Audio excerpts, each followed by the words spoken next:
Get it. Let's go. Alright, so we're racing in Prospect Park. This is the Prospect Park Spring Classic, second race of the year, hosted by Rubber and Road, who make bike apparel right here in New York City. This is the second race of the season here in New York City. We had seemed like a pretty decent turnout, maybe around 50 or so people registered. We'll see after the results are posted how many people actually showed up. But the weather conditions this time around were really nice, 30 degrees instead of 26. And we also didn't have to wait around for half an hour doing nothing while we waited for the park to clear all the marshals. So that was another bonus. Basically showed up and the race was underway. And going into this race, I had a lot of the comments from the last video in mind. Honestly, I was really surprised at the number of comments and the quality of feedback and critique on that video. You know, I read every single one of them. I try to keep them in mind going into this race. And yeah, I realized there is a huge mental component to bike racing. So that's something that I'll be looking to develop as the season progresses. And I also realized after the last race, I had no idea how the CAT system or the upgrade system really worked. So after the last race, I did some homework. I'll pull up the screenshot from the USA Cycling website up on the screen here. And yeah, basically there's a upgrade eligible path where if you do kind of the minimum of things, then you'll be eligible to move on to the next category. And then there's also a mandatory track where if you do these things, you know, you're basically too good for that cat and you have to be upgraded. So this was good to know, and it was also good to know that you get different points for placing in different positions. So it was good to finally understand that, I guess. And before this race, something funny actually happened. So the night before, I get put into this Strava group message with a couple of guys in this race. So Max up there in the white jersey, and also Felix up here in the green and red. Max was like, hey, let's attack on lap 3. And everyone's just kind of being vague with their answers. They're like, yeah, we'll see how things turn out. I thought that was pretty funny. And if you remember last race, someone went out on the first lap and we didn't see them again. And I guess that's just something that happens in the Cat 5 field. And honestly, in this race, it's a little bit of my fault. So we're about to come up to where it really unraveled in terms of letting the breakaway rider get away. So you can see here I'm kind of out in the wind. Yeah, really bad awareness on my part. And then you see Felix here. He gets down on his bars. That should have been my first signal. And then he just books it.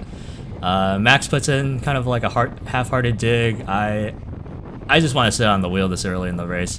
I remember last video, there was a comment that talked about how complacency is how breakaways riders get away, and you know, it's really bad to be complacent basically, and you have to be in the mindset that every breakaway could get away if you don't chase it down soon enough. And yeah, this is I should have heeded that bit of advice a little more, because if I had, then you know, who knows, maybe I'd be riding the break with Felix, maybe we would have reeled him in and he wouldn't have gotten away so early on in the race. So from here on, you know, definitely I'll be less lazy at the front, let's say. I'll be looking to do a bit more work in order to not let breakaway riders get away so early. But there's also a huge difference in fitness. So my FTP is about 250 when I looked on Strava after the race. Felix put in 330 for the whole race. It's a pretty short race, about 45 minutes, so a little bit shorter than the Central Park race. But yeah, that fitness gap is definitely huge. And a big reason to not let the breakaway get away. Because if I can sit in on his draft, you know, put in a dig to stay on his wheel and then stay on his draft, then things could have turned out okay. Or if we, you know, drag a couple people along, then we could have worked together as a cohesive unit at the front. So yeah, definitely lessons learned for next time. And here you see we're just kind of puttering along. Guy in the green up there putting in a pole. I think this whole race, the field seemed really hesitant the whole race to really take poles. Not sure if they don't really care about the breakaway rider or about, you know, winning, or what. But I guess it's a thing in the Cat 5 field, and honestly, I'm the same. Sitting in it is pretty good, but yeah, I definitely a note for me to work on my fitness. So here we have another guy rolling through.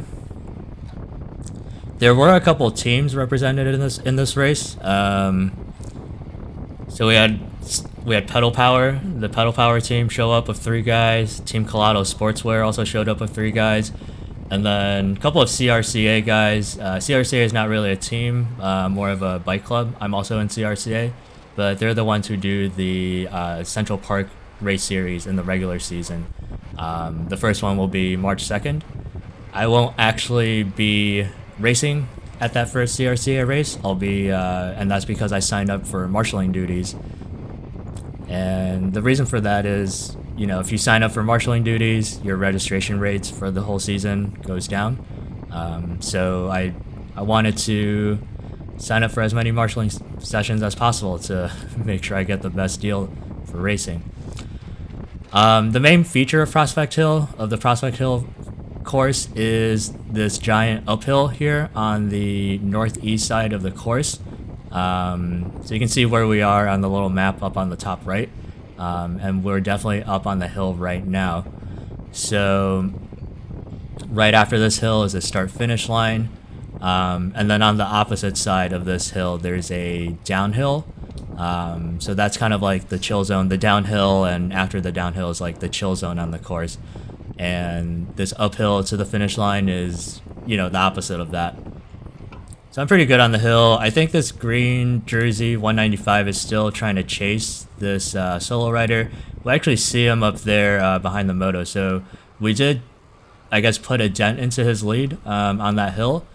But I think it's maybe too little too late. I mean, he's been pulling for half a lap, so he's obviously tired. But yeah, no one else is taking a turn, wants to take a turn, myself included.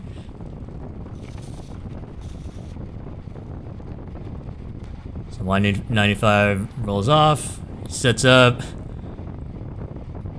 I think these neon and gray jersey guys are the Verrazano team or Colado Sportswear. So yeah, they did not want to take a pull at the front. That was probably our last chance to reel in this breakaway rider, to be honest, because you can see we can't even see him now. There is a little downhill before the start-finish line, so for a solo rider, it's pretty easy to get away there. So one of the Colado Sportswear riders, he's up the road, but I think guys are a little bit more motivated to chase him down, and I think he gets reeled in pretty quickly. So here into the headwind section, I'm eating wind, which is definitely not ideal. I think at this point of the race, I was pretty gassed from sending it on that uphill. Maybe I should have taken it a little easier. But honestly, I just need to get better at drafting. I'm pretty far off the wheel. Like, looking back at this footage, I'm pretty far off the wheels for a lot of the race. So that's definitely not ideal. So you can see up in the front, I think the Colado Sportswear rider got brought back. So now we're all kind of riding as a pack again. So here we're coming up to the other major feature of this course, which is the big downhill. So you can see here we get kind of bunched up a little bit going down the hill. Everyone's drafting. Guys at the front, I guess, aren't pushing the pace, so we all get bunched up in the draft. So I should mention that this is a Cat 5 field, only Cat 5. So for this event, there was a Cat 5 field, novice only. So this is the one that I'm in. And then the 3-4s were another field. And then there was a P123 was the last field. And then obviously the female field as well. Going into this race, I liked my odds, especially because in the Central Park race, it was P4 and P5. And I had placed relatively decently at that one. But yeah, I mean, we're one lap in, halfway through the second lap, and you know, we have a breakaway rider off the front, and no one's willing to take pulls. So here I'm eating the win, and I figure, you know, if I'm eating the win anyways, might as well take a pull. So I do. So So I put in this mediocre effort. I think here we have a dropped rider. Honestly, kudos to him for riding what looks like his gravel bike with his fenders and stuff. I had to do a double take because I was like, is this a commuter that's in the course? But he had race numbers on, so he was definitely someone who was racing. But yeah, like I mentioned, my power's not great, so I don't fancy myself a breakaway rider, don't fancy myself taking too many pulls. I'm also not the best wheel to sit behind. I'm pretty, well, not short, but average sized, I guess. So here we go. Team Colado Sportswear takes a pull, and with Max following, so I'll try to get back on this wheel. But honestly, I'm gassed at this point. This guy's setting up. I think they asked about the breakaway rider. Yeah, he's up the road, guys. So we get to the hill. Everyone's kind of bunched up. Not sure if anyone's trying to push the pace, but yeah, things seem kind of leisurely. I'm able to move up in the field, or at least not go backwards. Yeah, it seems like people are just trying to kind of conserve their energy here. I think at this point we've kind of given up on catching the breakaway rider. There was a guy that was standing around here, I think one of the marshals. Every lap he was telling us the splits to the breakaway rider, and every lap it kept getting more and more. Watching back through some of this footage, I guess I realized I have some kind of aversion to riding on the left side of the lane. In a lot of these clips I'm in the middle or closer to the right. Maybe it's just unconsciously I'm not really trusting of these riders around me. There's always an escape on the right, I would say. On the left is the joggers lane. So number one rule of racing in New York City parks is you can't go in the joggers lane. You'll get instantly disqualified, and also you won't be able to race for half the season. So big no-no going into the joggers lane.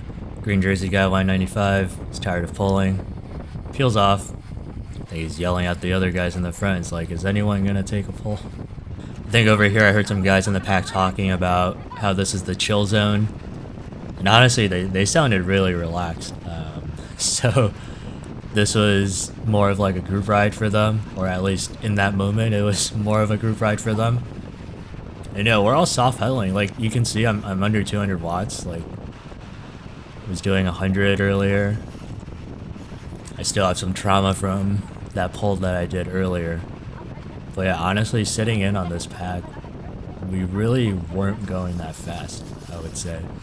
So yeah, it was green jersey and Max, I think, in front the whole time, kind of pulling and pushing the pace.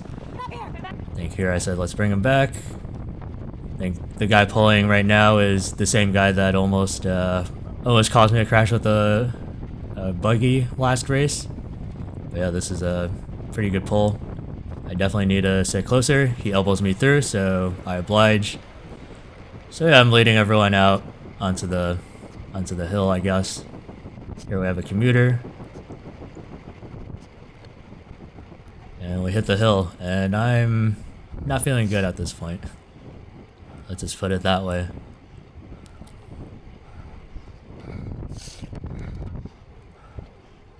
It's funny because on my training rides, I feel okay. I feel fine pushing 400 watts up this hill. I can do it lap after lap. But I guess it's all the efforts in between that really count. Some photographers on the left here, so I guess I'll have some nice pictures of me at the front of the pack after the race. So that's nice. But yeah, I'm starting to see a little cross-eyed here, and didn't realize this guy was coming up to my left, and yeah, sorry about that guy. Yeah, that guy was tiny. Like I remember sitting in on his wheel and thinking, this has got to be the worst wheel to sit in on, because this guy's probably got like half my frontal area. And yeah, I know I'm in trouble when I'm going backwards on a climb. Climb is where I should be doing decently well at, and I'm going backwards here. So yeah, that last effort really took it out of me. I think some alarm bells are going off for me right about now. I'm thinking, man, I'm about to lose contact with the pack. But honestly, like you can see, I'm out of the draft. I was doing 100 or so watts recovering. I'm not even on anyone's wheel, and I was able to catch the pack again. So like looking back at this, it's really frustrating. Like we really didn't work together, and because only one or two people, I guess, were taking pulls at the front, or maybe not one or two, maybe like 4 or 5. But yeah, like everyone was just trying to sit in, and like I caught up. I was able to catch up soft pedaling. That's really ridiculous. Wow. I thought, I thought alarm bells were going off in my head, and I actually put in like half an effort to catch back up with the pack, but yeah, no, that didn't happen. I soft pedaled my way back to the pack. Yeah, a bit of a side note, I did try some new camera settings for this video. I think it looks better.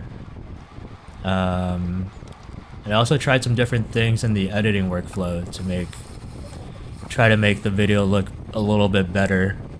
I'm a stickler for, I guess, video quality. Like if footage looks like potatoes, then it doesn't matter how good the action is. Like it better be some really good action if I'm gonna watch it on potato quality. So hopefully that makes things a little bit better for the viewers as well, for you guys. Yeah, I also tried a different overlay this time. So last video, I got a lot of questions asking me how I did the overlay. So I used Garmin Verb. It's a free program. You download it. It's pretty easy to use. I did find it a little clunky, and also I didn't like how the customization wasn't too granular. So for this one, I'm trying a new overlay method. So I'm using After Effects. I basically programmed a bunch of gauges, and this way I have a little bit more control. So hopefully that is good as well for you guys. Yeah, the thing about sunrise races, man, the lighting is so good. It's golden hour. You get the nice colors in the sky. So yeah, it's really nice to race. But yeah, it's kind of funny. So my girlfriend came with me to this race. Bless her heart. Woke up at 5 a.m. with me to show up at this event, and then stood on the sidelines for a better part of an hour in the cold. Some of the sideline footage and other footage that you'll see later is from her. But she mentioned after the race that she was like, yeah, every lap you guys got slower and slower. But yeah, looking back at this footage now, like here we are in the so-called chill zone. I know, where I'm soft pedaling here. I'm under 100 watts. I'm recovering. I guess everyone's getting ready for the hill. Yeah, no wonder that solo rider was gaining time on us every lap. It's crazy. The good thing about the Prospect Park course, I guess, is there's no tight corners like there were on the Central Park course. So that was less sketchy, I guess. And a lot less rolling terrain, so yeah, we just have the two big features, and I guess in between those two features, everyone just kind of sits in, soft pedals. I think we finally have some new faces pulling on the front here, so that's good to see. But honestly, they're not pushing the pace. So I'm like, fuck it, let's go. See the hill.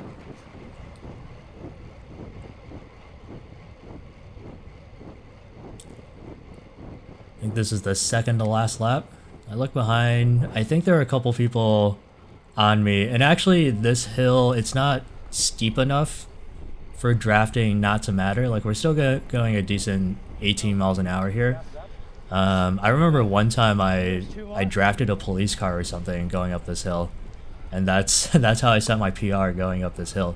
So aero definitely does matter still.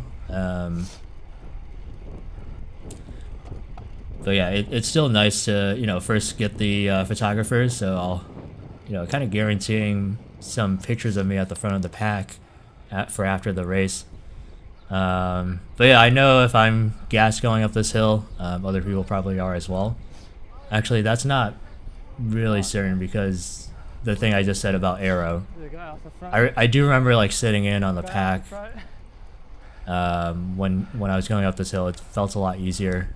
think this guy asked me if if this was the last lap. Like, guys, we have a bell lap. It's called a bell lap for a reason. Here we have another draft rider. I think there is one rider in this race in the Cat 5 race. I remember, you know, on Race Reg, like on Bike Reg, you can do the race predictor thing. So I looked at the #1 guy and I was like, man, his first race ever was last Sunday or 2 Sundays ago, the Central Park Classic. And this guy, for his first ever bike race, he registered himself in the P123 race, P123 field. And now he's made the jump back to Cat 5, so thought that was pretty funny.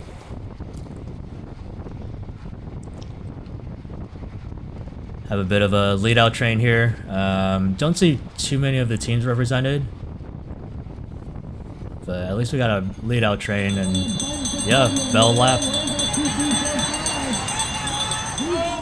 The bell lap, we're finally looking like a cohesive unit, single file.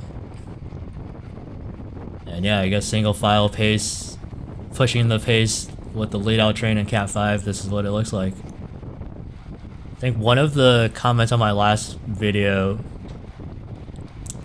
mentioned how for races this short and this cold of a weather, you really don't have to worry that much about hydration or nutrition. And honestly, he's right. I only filled my bottle this race halfway, so I did a 500 milliliter bottle, not even the big 750 milliliter one, just halfway with water. Still had water at the end of it. I was fine. I think in this video you saw me take 1 drink. That's all I needed for the race, I felt like. Last time down this hill. So I think my thoughts at this point of the race were I should try and save energy for that last uphill effort, and then it's gonna come down to a field sprint. You can see like people are, it's not single file anymore really. And then on the left, you can see kind of a train forming. Green guy goes. So now everyone's trying to make it over to the left.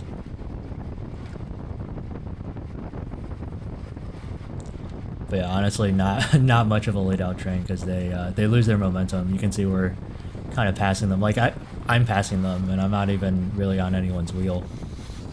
So I mentioned earlier there was a guy standing on the sideline that was giving us splits to the solo breakaway rider.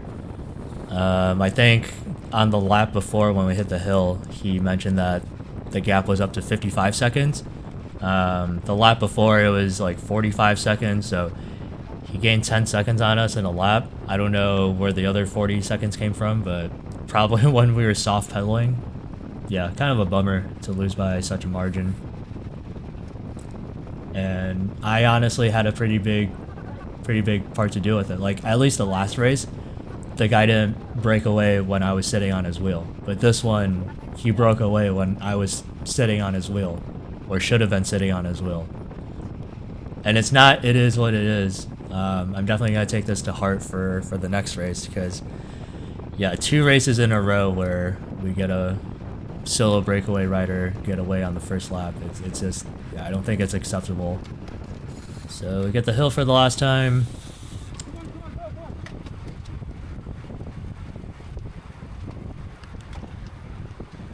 I guess there was a dude that sent an attack before the hill because he was kind of far up, but he gets caught. Like now everyone's pushing the pace up the hill. I should have saved a little bit more energy right before the hill, because like now I'm on the hill and I'm gassed.